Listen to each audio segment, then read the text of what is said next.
Good morning students. प्रिय विद्यार्थियों, आप आरओ पाठ्य पुस्तक का जो पहलवान की ढोलक चैप्टर है इसको पढ़ रहे हैं।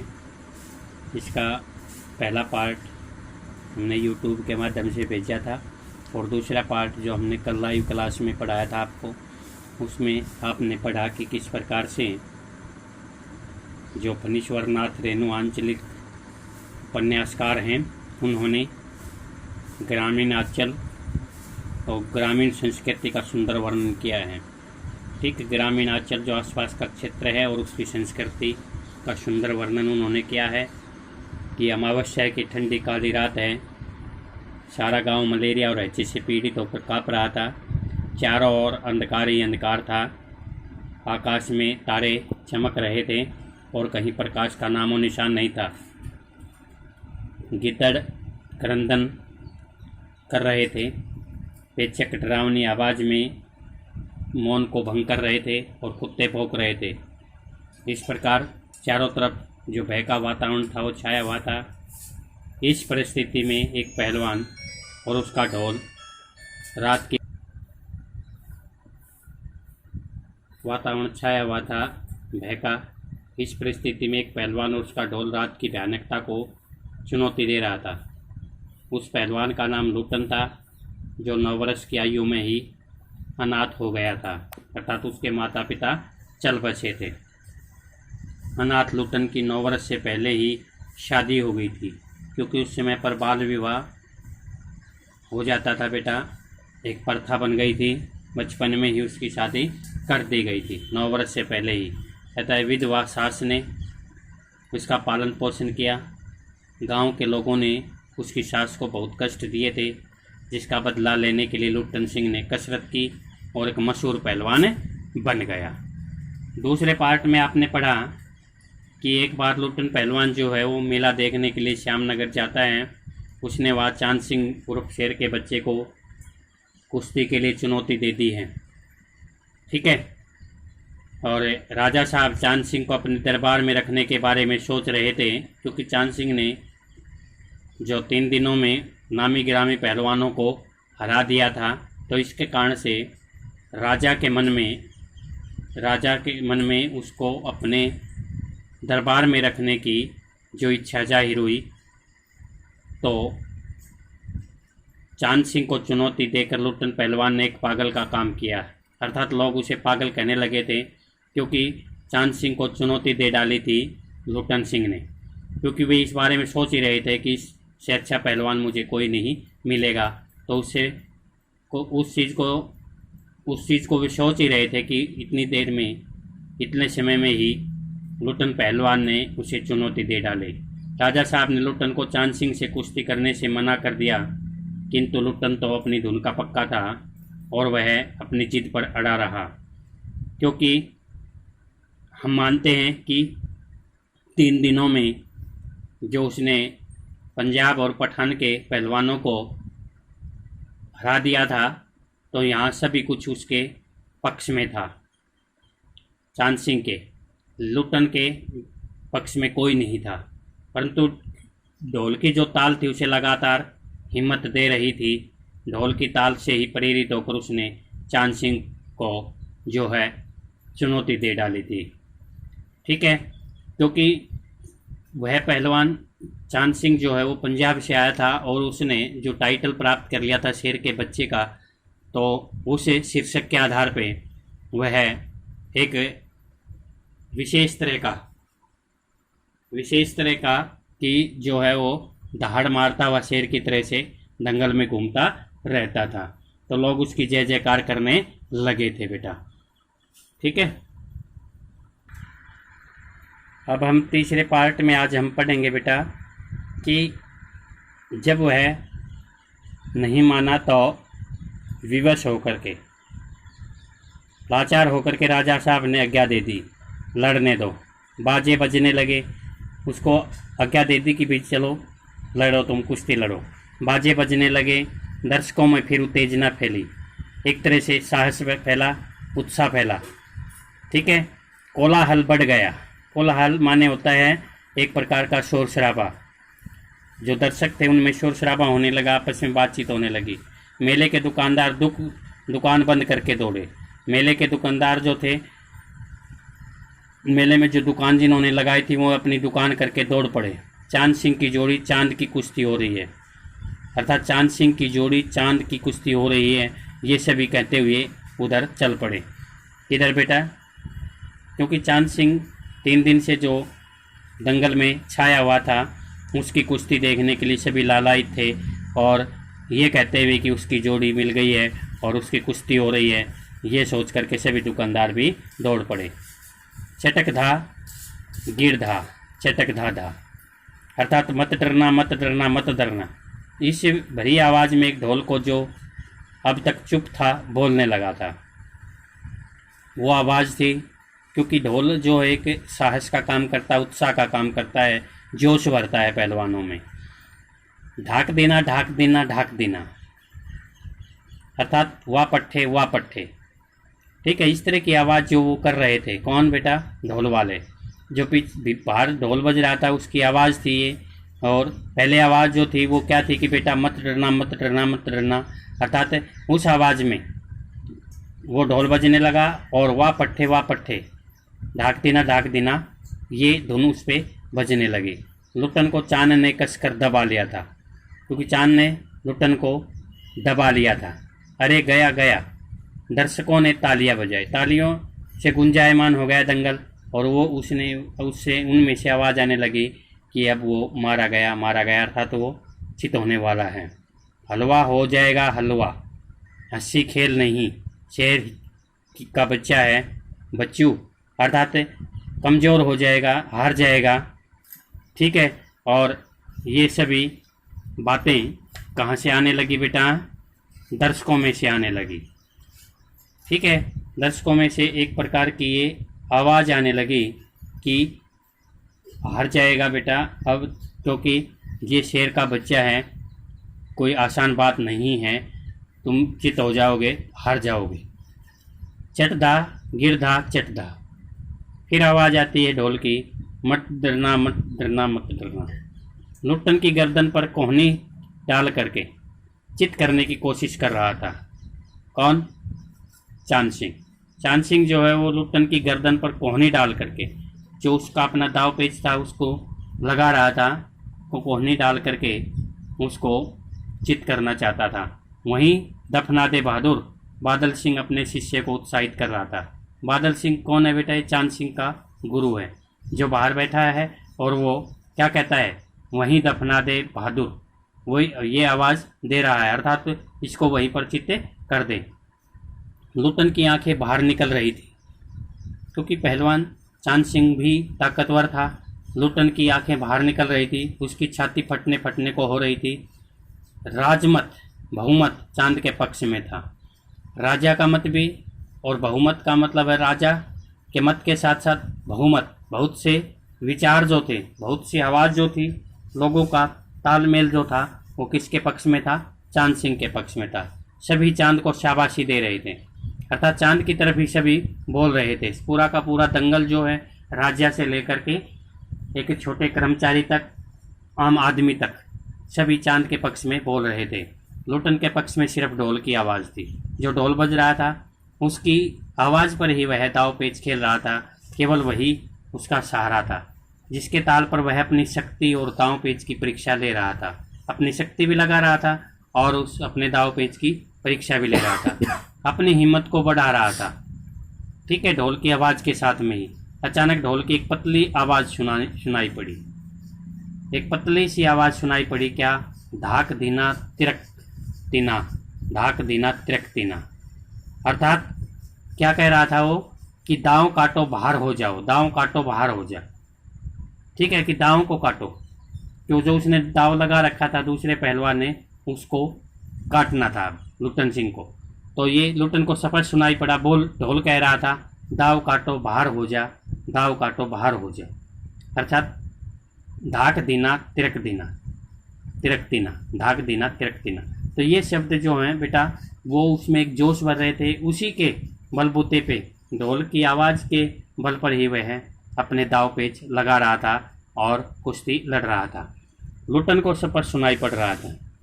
लोगों के आश्चर्य की सीमा नहीं रही जब कब रही नहीं रही जब बेटा लुटन दांव काट कर बाहर निकला। लुटन ने दांव काटा और बाहर निकल आया और तुरंत लपक कर उसने चांद की गर्दन पकड़ ली।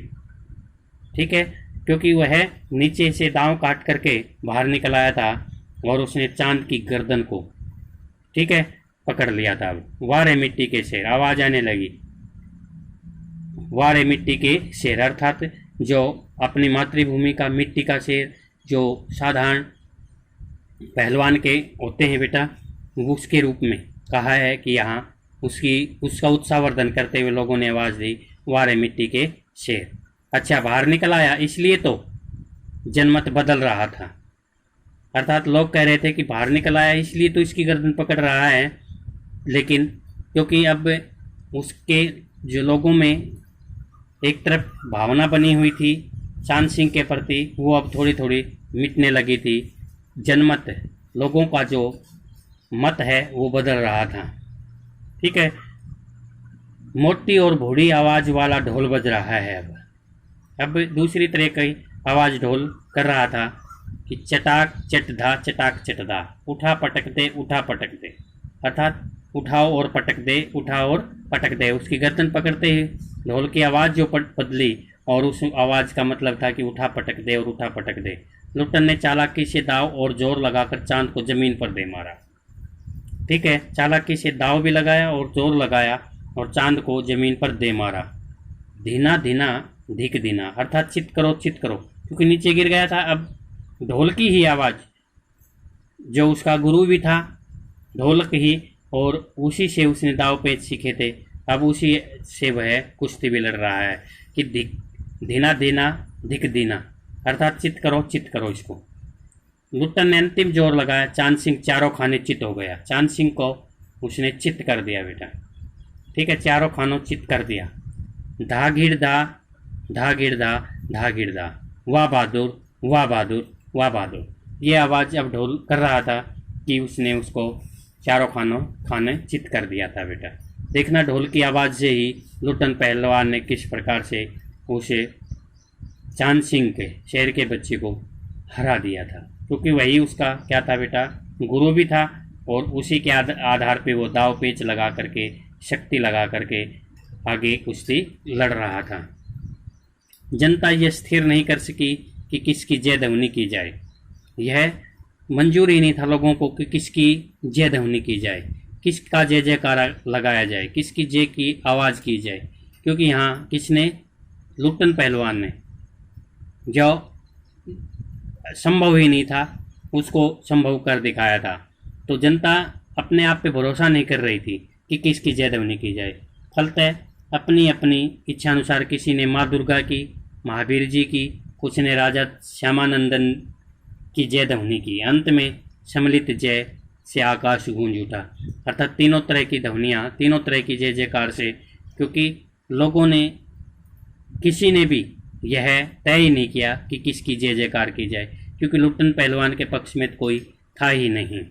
और इस प्रकार से कोई तो दुर्गा माँ की जय बोलने लगा, कोई हनुमान की या महावीर की, और कोई राजा श्यामानंदन की, जो राजा वहाँ का था, उसकी जय जयकार करने लगे। और इस प्रकार से आकाश गूंजने लगा था बेटा, क्योंकि लोगों को जो भरोसा था वो लग नहीं रहा था कि इस प्रकार से वो जीत गया है।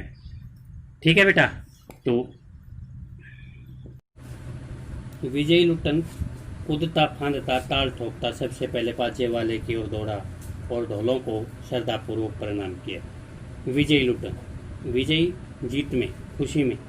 ठीक है, जीता हुआ लुटन जो है वो कूदता फांदता का मतलब उछल कूद करता हुआ, ताल ठोकता हुआ, ठीक है, पूरा कि भाई मैंने अपनी जीत को हासिल कर लिया है, मैंने मैदान मार लिया है, मैंने दंगल को जीत लिया है। सबसे पहले वह कहाँ जाता है बेटा, बाजे वाले के पास दौड़ा और ढोलों को श्रद्धापूर्वक उसने क्या किया, प्रणाम किया, क्योंकि ढोलों को ही वह अपना गुरु मानता था। ढोल के बल पर ही उसने दाव पेच सीखे थे बेटा। फिर दौड़कर उसने राजा साहब को गोद में उठा लिया, जो राजा साहब, ठीक है, एक जगह पर इसका बेटा नाम भी आया है, क्या नाम आया है, श्यामानंदन। ठीक है, तो उसने उसको गोद में उठा लिया था। राजा साहब के कीमती वस्त्र कपड़े, जो बहुमूल्य कपड़े थे बेटा पहने हुए, वो मिट्टी में सन गए, क्योंकि वह कुश्ती करके आया था अभी और मिट्टी में सना हुआ था, तो वह उसने उस राजा साहब को गोद में उठा लिया। मैनेजर साहब ने आपत्ति की थी, मैनेजर साहब ने आपत्ति की थी, ठीक है, विरोध किया था कि हे अरे हे अक भाई कीमती वस्त्र हैं, राजा को इस तरह से मत उठाओ। लेकिन राजा साहब ने स्वयं उसे छाती से लगाकर गदगद होकर कहा, जीते रहो बहादुर, बहादुर तुमने मिट्टी की लाज रख ली। उसे अपनी छाती से स्वयं लगाया राजा ने और उसे शाबाशी देते हुए कहा कि तुमने मिट्टी की लाज रख ली, अर्थात अपनी ही मिट्टी को अपने मिट्टी की लाज इज्जत सम्मान रखा है, क्योंकि उसे शाबाशी देना वो चाह रहा है। पंजाबी पहलवानों की जमायत जो थी बेटा, उनकी जमायत जो थी वो क्या कर रही थी बेटा, देखना, चांद सिंह की आंखें पहुंच रही थी, क्योंकि चांद सिंह रोने लगा था।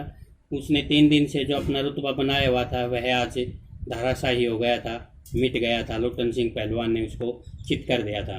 तो उसकी जो जमायत थी, उनके जो हिमायती थे, उसके जो सहयोगी थे, वे सभी उसकी आंखें पोंछ रहे थे। चांद सिंह रो रहा था। लुट्टन को राजा साहब ने पुरस्कृत ही नहीं किया, अपने दरबार में सदा के लिए रख लिया था। जो राजा पहले चांद सिंह को अपने दरबार में रखना चाह रहा था, अब उसने खुश होकर के लुट्टन पहलवान को अपने दरबार में रख लिया था सदा के लिए, हमेशा के लिए, कि तुम मेरे दरबार में रहेगा। तब से लुट्टन राज पहलवान हो गया था। अब लुट्टन जो हो क्या बन गया था बेटा, राज पहलवान, एक राज्य का ही पहलवान बन गया था, क्योंकि राजा ने उसे अपनी शरण दे दी थी और राजा साहब उसे लुट्टन सिंह कहकर पुकारने लगे थे। अब उसे राजा साहब ने उसको कौन क्या दे दिया था, लुट्टन सिंह नाम दे दिया था, लुट्टन सिंह कहकर पुकारने लगे थे। लुट्टन पहलवान से लुट्टन सिंह कहने लगे थे। राज पंडितों ने मुंह बिचकाया, हुजूर जाति का सिंह, अर्थात राज जो पंडित थे, पंडित लोग जो थे, उन्होंने थोड़ी सी उसके ऊपर आपत्ति की थी और कहा था कि महाराज इसकी ये जाति नहीं है और इसको सिंह नहीं लगाना चाहिए। लेकिन जो राजा ने कह दिया था, मैनेजर साहब अक्षत्रिय थे, कलीन चेहरे को संकुचित करते हुए अपनी शक्ति लगाकर नाक के बाल उखाड़ रहे थे। चुटकी से अत्याचारी बाल को रगड़ते हुए बोले, हाँ सरकार यह अन्याय है। राजा साहब ने मुस्कुराते हुए सिर्फ इतना ही कहा, उसने क्षत्रिय का काम किया है। अब यहाँ देखना बेटा किस प्रकार से जातिगत भेदभाव पे आती है बात। फिर दोबारा हम देखते हैं कि मैनेजर साहब क्षत्रिय थे और वे कलीन सेव का मतलब चेहरे पर जो कलीन किए हुए थे, वो सेव किए हुए थे, बनाए हुए थे, उन्होंने संकुचित करते हुए अपने चेहरे को समेटते हुए, थोड़ा सा चढ़ाते हुए, ठीक है, और अपनी शक्ति लगाकर नाक के बाल उखाड़ रहे थे, अर्थात थोड़ा सा क्या कर रहे थे, विरोध कर रहे थे। और उसने सरकार से, राजा से कहा था कि यह अन्याय है, और लेकिन राजा साहब ने ये कहा कि उसने भी अक्षत्रिय का काम किया है, बहादुरी का काम किया है, इसलिए उसे लुट्टन सिंह कहने में कोई आपत्ति नहीं होनी चाहिए। ठीक है बेटा। उसी दिन से लुट्टन सिंह पहलवान की कीर्ति, जो सम्मान है, दूर दूर तक फैल गई हुई। पौष्टिक भोजन और व्यायाम तथा राजा साहब की शनि दृष्टि ने उसकी प्रसिद्धि में 4 चांद लगा दिए, अर्थात उसको पौष्टिक भोजन मिलने लगा था, व्यायाम करता हुआ, और राजा साहब की प्यार भरी जो नज़र थी उसके ऊपर अब टिक गई थी। इसके कारण से उसकी प्रसिद्धि में 4 चांद लगा दी। 4 चांद लगाने का मतलब उसकी प्रसिद्धि को और बढ़ा चढ़ा दिया था। ठीक है, उसकी जो कामयाबी थी, उसकी जो कीर्ति थी, वो दूर दूर तक अब फैल गई थी। कुछ वर्षों में ही उसने एक एक कर सभी नामी पहलवानों को मिट्टी सूंघाकर आसमान दिखा दिया था, अर्थात अब उसको पौष्टिक भोजन भी मिल रहा था, व्यायाम भी अच्छी तरह कर रहा था, और साथ में राजा का प्यार भी मिल रहा था। इसके कारण से उसमें दुगनी शक्ति आ गई थी और उसने सभी नामी पहलवानों को एक एक करके चित कर दिया था, उसको आसमान दिखा दे दिया था। अर्थात आसमान दिखाने का मतलब है चित कर देना, क्योंकि जो पेट के बल गिरता है, पीठ के बल लेटा हुआ होता है, और पट का बिल्कुल उल्टा होता है। पट जो पेट होता है उधर होता है, उधर ऊपर होता है, तो उसके बिल्कुल सामने होता है, तो उसकी नज़रें कहाँ होंगी बेटा? चित करने के बाद आसमान की तरफ होंगी, तो उसने आसमान दिखा दिया था। काला खां के संबंध में यह बात मशहूर थी कि वह ज्यों ही लंगोट लगाकर आली कहकर अपने प्रतिद्वंदी पर टूटता है, प्रतिद्वंदी पहलवान को लकवा मार जाता है। लुट्टन ने उसको भी पटक कर लोगों का भ्रम दूर कर दिया। अर्थात जिस पहलवान के बारे में बताया है बेटा, काला खां था उसका नाम, और वह इतना मशहूर था कि वह आली का नाम कह करके जब विरोधी पर, दूसरे पहलवान पर टूट पड़ता कुश्ती करने के लिए, तो उसको लकवा मार जाता। लकवा मारने का मतलब है कि उसकी होश हवास खो जाते थे, उसका आधा हिस्सा अंगहीन हो जाता था। तो लेकिन लुट्टन पहलवान ने उसको भी पटक दिया था बेटा। उसके बाद से वह राज दरबार का दर्शनीय जीव ही रहा। ठीक है, उसके बाद वह राज दरबार में, जो राजा का दरबार था उसमें उसको रखा गया था। वह एक देखने योग्य वस्तु बन गई थी, एक जीव बन गया था। चिड़िया खाने में, पिंजरे में और जंजीरों को झकझोर कर बाघ दहाड़ता, हाँ हूँ, सुनने वाले कहते राजा का बाघ बोला। अर्थात जैसे ही वो जिस भी गली से, जिस भी जहाँ से भी निकलता, पिंजरे से, जंजीरों से जैसे बाघ दहाड़ता हुआ निकलता है, उसी प्रकार से राजा, जब वो लुट्टन पहलवान कहीं से भी निकलता, कहीं से भी जाता, तो लोग कहते लगे कि राजा का बाघ बोला है। अर्थात राजा का बाघ बोल रहा है, उसकी आवाज़ सुन करके। ठाकुर बाड़े के सामने पहलवान गरजता, महावीर, लोग समझ लेते पहलवान बोला है। ठाकुर बाड़े के सामने जब उसकी आवाज़ आती, वह गरजता, महावीर के नाम से वह पुकारता, तो लोग उसको आवाज़ को समझ लेते थे। अब मेलों में वह घुटने तक लंबा चोगा पहने, चोगा होता है बेटा नीचे तक, घुटनों तक का जो कुर्ता होता है उसको वो कहा जाता है। अस्त वस्त पगड़ी बांध करके, आटी टेढ़ी तिरछी इधर उधर की बेतरकीब पगड़ी बांध करके मत वाले हाथी की तरह झूमता चलता था वो। ठीक है, क्योंकि उसमें इतनी ताकत थी, इतना लंबा चौड़ा शरीर था, उस पर वो फबता था, अच्छा लगता था। चौगा जो ढीला जो कुर्ता था उसके शरीर पे, वो पहन करके और अस्त व्यस्त पगड़ी बांध करके मत वाले हाथी की तरह, मस्त हाथी जो होता है झूमता हुआ चलता है, उस तरह से वो चलने लगा था। दुकानदारों को चूहल करने की सूझ थी। चूहल का मतलब होता है उसके साथ कटाक्ष करना, मजाक करना। ठीक है, अपनी दुकान पर बुलाते उसे, अपनी दुकान पर बुलवाते हलवाई और कहते पहलवान काका ताज़ा रसगुल्ला बना, जरा नाश्ता कर लो। अर्थात एक मजाक के रूप में उसके लिए नाश्ता करवाने के लिए कहते, और कहते कि ताज़ा रसगुल्ले बने हैं। तो बेटा यहाँ तक ये हमने चैप्टर आज किया, पार्ट 3। इसके आधार पे आपको जो प्रश्न नोट करने हैं बेटा, वो लिखें कि लुट्टन सिंह के सिर पर कसरत की धुन क्यों चढ़ी और उसके क्या लाभ हुए बेटा। लुट्टन सिंह के सिर पर कसरत की धुन क्यों चढ़ी और उसके फिर क्या लाभ हुए बेटा। अगला प्रश्न है कि आशय स्पष्ट करना है। एक जो लाइन दी गई है, आकाश से टूटकर यदि कोई भावुक तारा पृथ्वी पर जाना भी चाहता था तो उसकी ज्योति और शक्ति रास्ते में ही शेष हो जाती थी, समाप्त हो जाती थी। अन्य तारे उसकी भावुकता अथवा सफलता पर खिलखिलाकर हंस पड़ते थे। इससे इन पंक्तियों का आपको क्या करना है बेटा, बताओ, आशय स्पष्ट करना है। तो ये 2 प्रश्न आप रफ कॉपी में नोट करेंगे, क्योंकि कई बार क्या होता है बेटा कि लोग किसी की यदि सहायता भी करना चाहें, जैसे ये आशय स्पष्ट करना था, आकाश से तारे टूटकर कोई भावुक तारा वाला, तो इसमें कोई यदि किसी की सहायता भी करना चाहता था तो दूसरे जो लोग होते हैं बेटा, वे उसका मजाक उड़ा करके, उसमें जो जोश होता है, किसी की सहायता करने का जो जज्बा होता है, उसको रोक देते हैं। तो इस प्रकार से आपने पिछले जो पार्टों में आया है, इस प्रश्न का उत्तर आपको छांटना है बेटा। ठीक है, ओके, थैंक यू बेटा।